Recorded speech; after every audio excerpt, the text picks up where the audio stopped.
رب العالمین والصلاة والسلام علی سید المرسلین اما بعد فاعوذ باللہ من الشیطان الرجیم بسم اللہ الرحمن الرحیم۔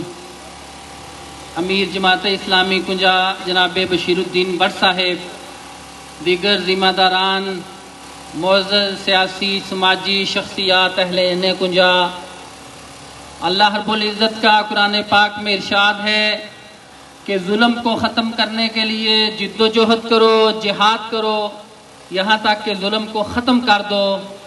نبی رحمت صلی اللہ علیہ وآلہ وسلم نے یہ ارشادات فرمائے ہیں کہ ایک مسلمان دوسرے مسلمان کا بھائی ہے، ایک مسلمان دوسرے مسلمان کے لیے عمارت کی مانند ہے۔ جب ایک مسلمان کے ایک حصے کو تکلیف پہنچتی ہے تو پورا جسم اس تکلیف کو محسوس کرتا ہے۔ مرشد اقبال نے اس کی وضاحت اس طرح کی ہے: چوبے کانٹا جو کابل میں تو ہندوستان کا ہر پیرو جوان درد سے بیتاب ہو جائے۔ آج کو کشمیر کے حالات ہیں، ایک لمبا عرصہ گزر چکا ہے۔ سچی بات تو یہ ہے کہ کشمیریوں نے جو قربانیاں پیش کی ہیں ان کی قربانیوں کی داستان لازوال ہے، اس کو ہم خراج تحسین پیش کرتے ہیں۔ انہوں نے اس جد و جہد آزادی کے اندر 5 لاکھ سے زائد شہداء پیش کیے ہیں۔ انہوں نے 1.5 لاکھ سے زائد اپنے نوجوانوں کو قید و بند کی صحبتوں میں ڈالا ہے۔ انڈیا نے 2 لاکھ سے زائد ناجائز مقدمات کر کے ان کو جیلوں کی چکیوں کے اندر ڈالا ہے۔ 1 لاکھ سے زائد عزت مآب ماؤں اور بہنوں کی جنسی درندگی ان کے ساتھ کی گئی ہے، اور 1.5 لاکھ سے زائد بچوں کو یتیم کیا گیا ہے۔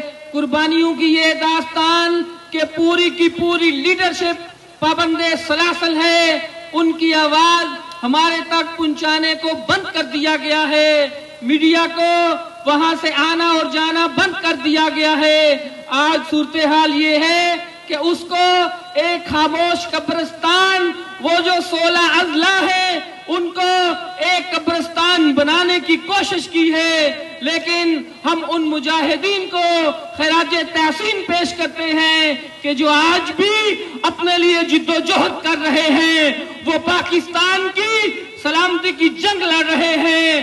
قائد اعظم نے فرمایا تھا کہ کشمیر پاکستان کی شارک ہے، وہ ہماری شارک کی حفاظت کیے ہوئے ہیں۔ ان حالات کے اندر پاکستان کا کردار جو کہ کشمیر کے مقدمے کا دائی ہے، اس کا کردار محض تقریریں، دعوے اور اس سے بڑھ کر کچھ نہیں ہے۔ لیکن عوام کو ضرور خراج تحسین پیش کروں گا جنہوں نے ہر حال میں ہر موقع پر کشمیریوں کے ساتھ جد و جہد کی ہے، ان کی خدمت کی ہے، ان کے ساتھ مل کر شہداء پیش کیے ہیں، ان کی سفارتی خدمت کی ہے۔ میں یہ عرض کرنا چاہتا ہوں کہ اس وقت پاکستان کو چاہیے کہ وہ آگے بڑھے اور ان کی عسکری مدد کرے۔ میرے دوستوں اور میرے بھائیوں، ان کے مظالم اور ہماری جو ذمہ داری ہے اس کے حوالے سے ہمیں آگے بڑھنا ہوگا۔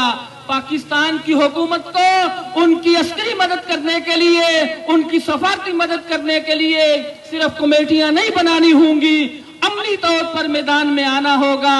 انہیں اس یاد کو تازہ کرنا ہوگا جو فلسطین کے اندر، جو غزہ کے اندر مسلمانوں نے تازہ کی ہے۔